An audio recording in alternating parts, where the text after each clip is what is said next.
ये कहानी है एक गरीब धोबी की, जो एक छोटे से गांव में अपना धोबीगिरी का काम किया करता था। धोबी के घर के हालात दिन ब दिन बिगड़ते जा रहे थे। घर में जो भी राशन था वो भी खत्म होता जा रहा था। फिर ऐसे ही एक दिन धोबी ने अपनी पत्नी से कहा, अब मुझे और यहाँ नहीं रहना। यहाँ तो ना कोई कमाई हो पा रही है, ना कोई काम मिलता है।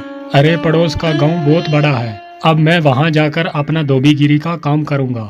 कुछ दिन घर से दूर रह लूंगा, कम से कम घर का खर्चा चलाने लायक कुछ कमाई तो हो जाएगी। क्यों जी, वहाँ के लोगों के कपड़े अभी तक किसी ने धोए नहीं क्या, कि आपको वहाँ जाकर ही धोबीगिरी करनी है? अरे अपनी जन्मभूमि में रहकर दो सिक्के कमाए नहीं जाते तुमसे, कि चले पराए गाँव कमाने के लिए। फिर अगले दिन सुबह चुपचाप धोबी अपने घर से निकला और दूसरे गांव की तरफ चल दिया। दोपहर होने तक वो पड़ोस के गांव में पहुंच गया।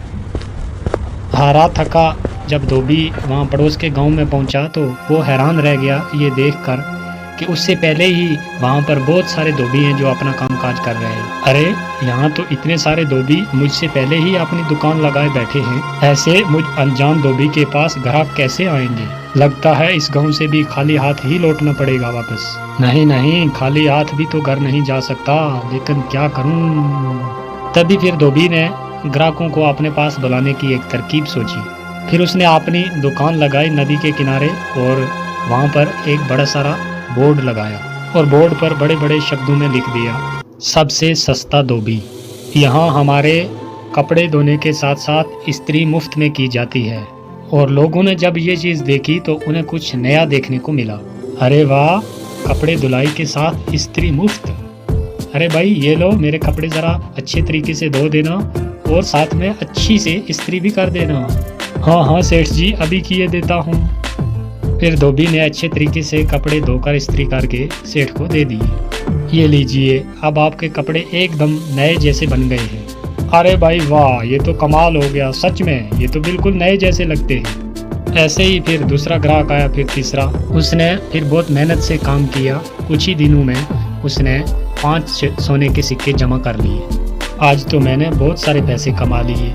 यदि ऐसे ही काम काज चलता रहा तो मैं कुछ ही दिन में काफ़ी पैसे जमा कर लूँगा और एक घोड़ा खरीदूँगा।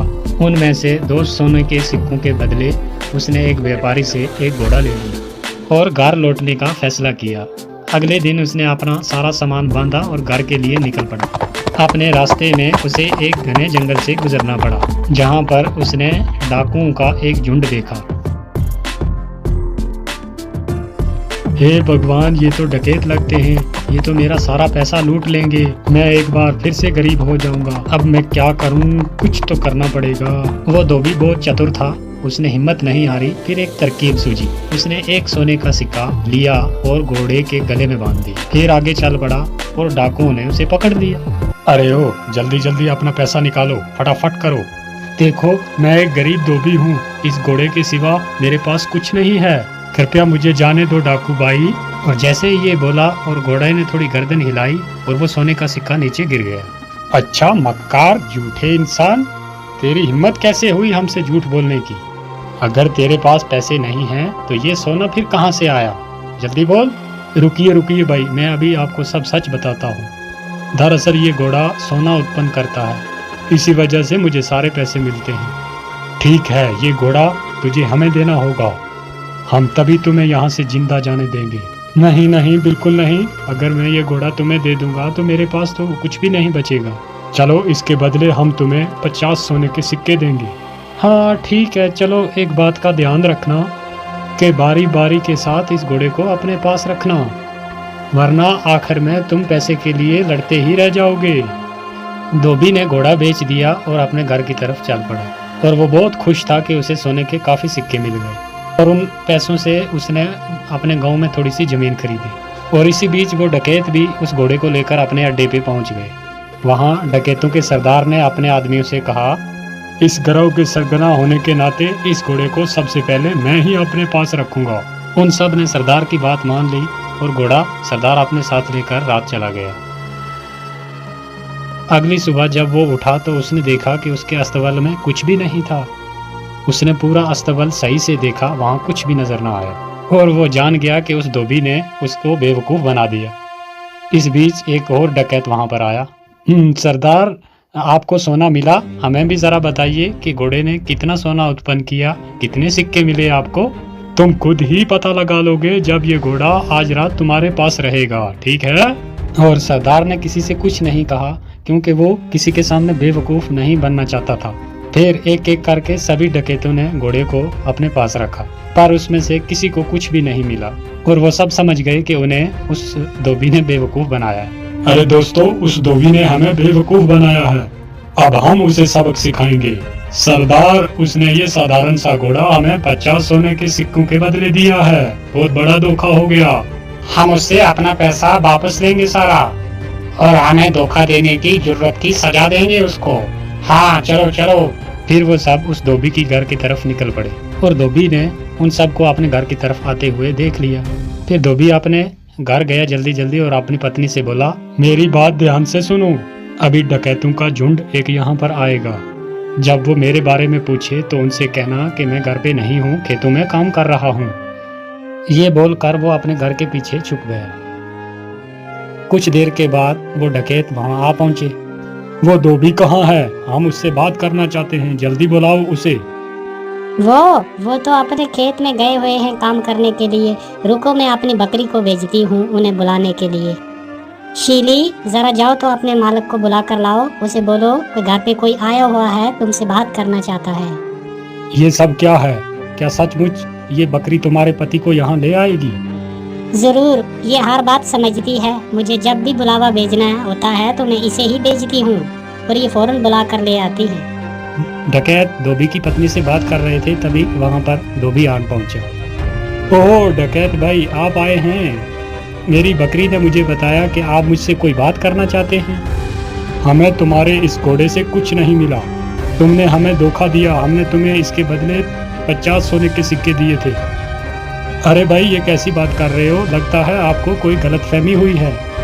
आज जो कुछ भी मेरे पास है सब इस घोड़े की बदौलत ही है। अच्छा चलो ठीक है, हम एक बार आप पर फिर विश्वास कर लेते हैं, पर उसके बदले तुम्हें ये बकरी हमें बेचनी होगी। अरे नहीं, बिल्कुल नहीं, मैं इस बकरी को तुम्हें बिल्कुल नहीं बेच सकता। अरे चलो, हम तुम्हें इसके लिए 30 सोने के सिक्के देंगे। थोड़ा इनकार करने के बाद धोबी सहमत हो गया बकरी बेचने के लिए, और वो लेकर जब उस बकरी को अपने अड्डे पर पहुंचे और उनके सरदार ने कहा कि कुछ दिन इस बकरी को सबसे पहले मैं ही अपने पास रखता हूँ, मुझे जब भी आप में से किसी की ज़रूरत पड़ेगी तो मैं इस बकरी को बेचकर बुला लूँगा। सरदार ने जब ये बात बोली तो सारे अपने अपने अड्डे पे चले गए, और तभी वहाँ सरदार ने अपने बेटे को बुलाया। बेटा साहब, मैं काम पे जा रहा हूँ, अगर मेरी ज़रूरत पड़ी तो इस बकरी को भेज देना, मुझे ये बुलाकर ले आएगी। ठीक है पिताजी, जैसे आप बोले। फिर कुछ देर बाद एक डकैत को अपने सरदार से कुछ काम आन पड़ा, तो उसने बोला कि ज़रा सरदार को बुलाओ, और लड़के ने उस बकरी को भेज दिया, और सरदार के बेटे ने उस बकरी को अपने पिता को बुलाने के लिए भेज दिया, और वो बकरी वहाँ से निकली और बजाय सरदार के पास पहुँचने के सीधा धोबी के घर पे आ गई। जब सरदार घर वापस आया तो उसने देखा कि वहाँ पर बकरी तो है ही नहीं, और वो ये बात जान गया कि बकरी जरूर अपने मालिक के पास गई होगी, और वो फिर अकेला उस धोबी के घर गया। सुनो, क्या वो बकरी तुम्हारे पास आई हुई है? हाँ, वो यहाँ आई हुई है। मेरे ख्याल से उसे जरूर मेरी याद आ रही होगी, तो मैं समझता हूँ कि कुछ दिन बाद ये आपको अपना मालिक स्वीकार कर लेगी। आप उसे थोड़ा सा समय दीजिए, अंत में ये आपको ही अपना मालिक मानेगी। सरदार उस बकरी को वापस ले गया और अगले दिन अपने एक साथी को दे दिया, और साथी के साथ भी वही हुआ जो सरदार के साथ हुआ। वो बकरी भागी वहाँ से और सीधी धोबी के घर आ गई, और सब ने जान लिया कि उस धोबी ने एक बार उन सब को बेवकूफ़ बनाया है। इस बार हम बेवकूफ़ नहीं बनेंगे, इस बार मैं इस धोबी को सबक सिखाऊंगा अच्छे से। इस बार सारे डकैत जो थे वो फिर धोबी के घर पहुंचे, और उन्होंने धोबी की एक ना मानी और उसे एक बोरे में बंद किया और लेकर चल दिए उसे सबक सिखाने के लिए। धोबी चुपचाप बोरे में पड़ा रहा। फिर वो एक जंगल से गुजर रहे थे तो उन्हें भूख प्यास बहुत लग गई। तो एक ने बोला, सरदार भूख बहुत लग गई है, तो मैं सोचता हूँ कि इस जंगल में से कुछ फल ढूंढ कर खा लें, फिर चलते हैं। तो सरदार ने सुनकर भी उनकी बात वो भी सहमत हो गया, और वो बोरा एक जगह रखकर जंगल में फल ढूंढने के लिए चले गए। बकरी चराने वाला एक वहाँ से गुजर रहा था, तो जब उस धोबी के कानों में बकरियों की आवाज़ पड़ी तो उसने ज़ोर ज़ोर से चिल्लाना शुरू कर दिया, मैं ऐसा नहीं करूँगा, मैं ऐसा बिल्कुल नहीं करूँगा, छोड़ दो मुझे, छोड़ दो, जाने दो मुझे, जाने दो, मैं नहीं कर सकता। बकरी के मालिक ने उसकी आवाज़ सुनी और वो उसके पास आया और आकर बोला, अरे रुको रुको, कौन हो तुम और तुम क्या नहीं करोगे? किसने किसने तुम्हें इस बोरे में डाला? भाई क्या बताऊं, ये मेरी शादी ज़बरदस्ती एक ज़मींदार की बेटी से करवाना चाहते हैं और मैं शादी बिल्कुल नहीं करना चाहता। क्यों भाई, तुम कोई पागल हो क्या? अगर तुम्हारी जगह मैं होता तो मैं यकीनन फौरन उस ज़मींदार की बेटी से शादी करता। अगर ऐसी बात है तो आओ, तुम्हें मैं इस बोरे में डाल देता हूँ और तुम जाकर उसकी लड़की से शादी कर लो। सचमुच? हाँ हाँ भाई, बिल्कुल सच। लेकिन पहले मुझे बाहर तो निकालो भाई। बकरियों के मालिक ने उसको बाहर निकाला और खुद उस बोरे में चला गया और धोबी ने उसे बांध दिया और उसकी बकरियों को लेकर वापस चला आया। वो डकैत वापस आए जब तो उन्होंने वो बोरा उठाया और लेकर चल दिए और जाकर एक नदी में फेंक दिया। नदी में फेंक कर वो वापस आ रहे थे, उन्होंने धोबी को बकरियों के साथ देखा और वो हैरान रह गए। अरे तुम यहाँ क्या कर रहे हो? यहाँ कैसे पहुँचे तुम? डकैत भाई, उस नदी के नीचे एक जादुई स्थान था और वहाँ पर बहुत सारा सोना है और मैंने थोड़ा सा उठाया और जिसकी कुछ ये बकरियाँ खरीदी और अपने घर जा रहा हूँ। अच्छा, अगर ये बात है तो चलो हमारे साथ और हमें वो तरीका बताओ सोना निकालने का। ठीक है डकैत भाई, जैसे आप बोलते हैं मैं चलने के लिए तैयार हूँ। फिर वो जब नदी के पास पहुँचे तो उस धोबी ने उनसे कहा, देखो भाई, गलती कोई भी मत करना। एक आदमी इसमें छलांग लगाएगा, जब वो हाथ हिलाएगा तो उसके बाद दूसरा, फिर तीसरा, ऐसे तुम सब जाना और एक बार सारा सोना इकट्ठा करके लेके बाहर आ जाना। फिर उन्होंने ऐसा ही किया, बारी बारी से एक एक नदी में कूदा और सब के सब डूबते मर गए और वो धोबी अपने घर आराम से रहने लगे। और एक बार फिर धोबी ने अपनी चतुराई से अपनी जान बचा ली।